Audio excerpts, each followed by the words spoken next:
Si le musée des ATP de Draguignan, inauguré en 1985, est bien connu des Dracénois pour ses collections d'ethnographie régionale, le centre provençal qu'il renferme l'est moins. Il propose pourtant des cours de danse traditionnelle intégrant une costumière, un atelier d'initiation à la dentelle au fuseau et un cours de langue provençale. Ce centre culturel provençal dispense donc depuis maintenant 42 ans, et moi depuis 39 ans, un cours de provençal à tout niveau, puisque s'y mêlent à la fois des débutants et des gens qui parlent la langue et qui viennent ici pour la pratiquer, pour l'entendre, pour continuer à se mêler à des gens qui partagent avec eux leur culture. Combien de personnes parlent encore provençal aujourd'hui? C'est très difficile à dire. Ce qui est certain, c'est qu'en Dracénie, dit nous pays des Draguignans, il y a beaucoup de gens qui proviennent de villages aux alentours, où la langue est encore connue, plus ou moins, qu'on est quand même dans une zone rurale où il y a une certaine permanence de la langue et des traditions. Estimer en nombre, c'est impossible. Il faut adjoindre aux gens qui pourraient parler des gens qui ont une connaissance passive de la langue, c'est-à-dire qui sont capables de la comprendre. C'est déjà quelque chose d'important.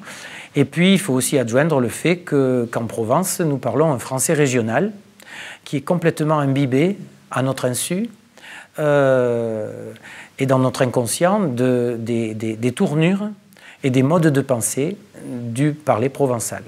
Pas tant des mots que des façons de penser. Il y a plusieurs dizaines d'années, venaient ici des locuteurs naturels, c'est-à-dire des gens dont la langue première avait été ce qu'on appelait autrefois ici l'oupatois. Ces gens-là, aujourd'hui, je n'en ai plus qu'une dans mon cours de provençal. On peut dire que dans l'évolution, on a perdu de plus en plus les locuteurs naturels et qu'on va vers une démarche de réappropriation de la langue.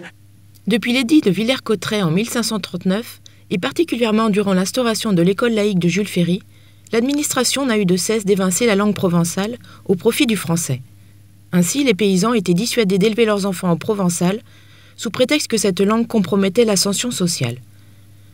Aujourd'hui, des personnes ayant parfois juste entendu parler le provençal durant leur enfance prennent des cours pour redécouvrir cette langue, la faire leur, et permettent ainsi de la maintenir en vie.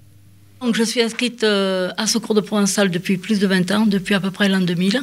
Motivation, au départ, c'était pour apprendre à l'écrire, parce qu'à la maison, je l'ai toujours entendu, mais bon, je le parlais mal, mais je ne l'écrivais pas du tout, parce que forcément, mon père, qui aurait plus de 100 ans, il était hors de question qu'il écrive. J'aime bien écrire, je suis abonnée à un tas de revues, je suis les cours, et j'en donne même à Flyos depuis le début de l'année, depuis septembre, voilà. Je suis inscrit au cours depuis le début de l'année scolaire. Et j'ai attendu longtemps pour me décider. C'est une langue que mes parents connaissaient, parlaient étant jeunes, mais ne parlaient pas entre eux. Et moi, depuis la disparition de mes parents, j'ai eu envie de un peu continuer ce patrimoine. Voilà. C'est une langue que j'ai toujours entendue, mais j'aime les langues en général. Donc là, je me régale.